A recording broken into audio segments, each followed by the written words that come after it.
What's up, church family? Thank you guys so much for joining me for our Devo this week. If you have been reading along with us, you know that we are in Hebrews this week, and it's hard to not look at Hebrews 11. And so that's what we're going to talk about this week is Hebrews 11. And if you know about it, Hebrews 11 is sometimes known as the Faith Hall of Fame. If you read it, you will very quickly understand why. And even as we read it today, you'll probably start to get a taste. And so as we talk about faith, I think it's important that we should define what faith is. Fortunately, Hebrews 11 does that for us. It says this in Hebrews 11, verse 1. Now faith is the assurance of things hoped for, the conviction of things not seen. Already off the bat, we see that faith is the conviction, or part of faith is the conviction of things not seen.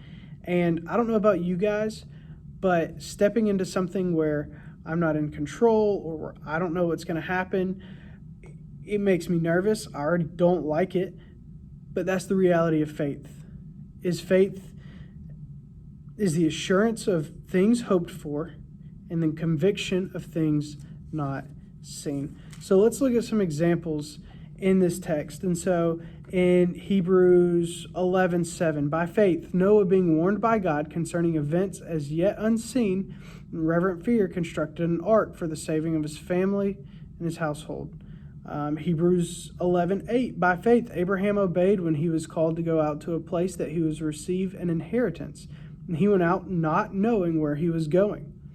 Hebrews 11:17, by faith, Abraham, when he was tested, offered up Isaac, and he who had received the promises was in the act of offering up his only son. If you continue on with that story, you know that God intercedes in that moment and sends a ram. But then we continue on and we see, by faith, the people crossed the Red Sea on dry land, but the Egyptians, when they attempted to do the same, were drowned. By faith, the walls of Jericho fell down after they'd been encircled for 7 days. By faith, Rahab the prostitute did not perish with those who were disobedient because she had given a friendly welcome to the spies. Time and time again, we see this example of by faith, someone did this. By faith, this happened. And the reality is, all of these things to the average person is absolutely crazy. There was no reason for Noah to be building an ark. There was no reason for Abraham to leave everything that he had established and go somewhere that he didn't even know where he was going. There's no reason for Abraham to sacrifice his only son. There is no reason for Israel to run towards the Red Sea and think that they're going to get away. There is no reason that Jericho's walls would fall because they walked around it 7 days.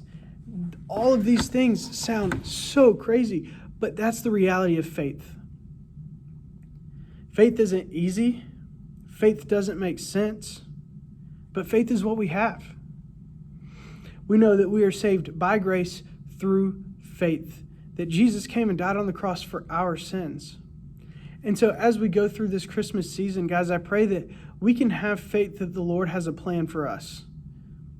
When we're stressed, when we're anxious, the Lord has a plan, and we can have faith that He, being in control, being the good and sovereign God that He is, He will bring that plan to fruition, and it will, in the long run, be good.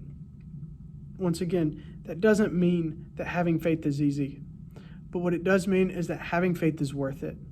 We can see at the end that Noah and Abraham and Israel and Rahab, all of these people, when they came out on the other side, they worshiped the Lord for what He had done.